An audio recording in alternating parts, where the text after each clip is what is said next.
t'aime pas sauter. L'orage m'est grondé, devant mes soufflés. Mon gavine, c'est Jacques, et au grasso. C'est la brouillon, ça t'a qu'à veiller. C'est ça qui veut t'aime pas sauter. L'orage m'est grondé, devant mes soufflés. Mon gavine, c'est Jacques, et au grasso. C'est la brouillon, ça t'a qu'à veiller. C'est ça qui veut t'aime pas sauter. L'orage m'a grondé, devant mes soufflés. Mon gavin dans ses amis au grasso. C'est la couillon, soldat qu'à veiller. C'est ça qui t'aime pas sauter. L'orage m'a grondé, devant mes soufflés. La vie n'a vu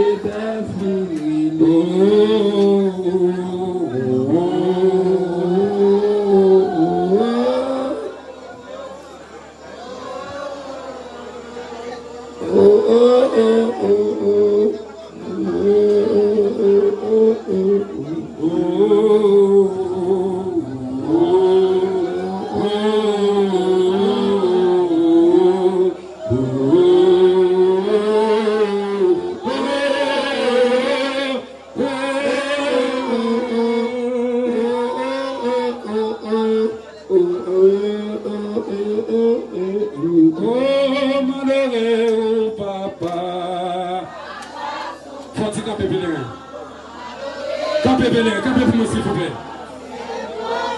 Campez pour moi tout le monde. Dans l'éternité, adoré au Campez pour moi tout le monde. toujours. Oh, m'adoré au papa. Fais fort. Fais fort pour moi, pas pour moi faire. Pas pour moi faire l'effort. Dans l'éternité, m'adorer encore pour toujours. M'adorer au maître. Oh, moi béni au maître. J'accepte moi pas, moi béni au maître. C'est promesse à me faire dans l'éternité.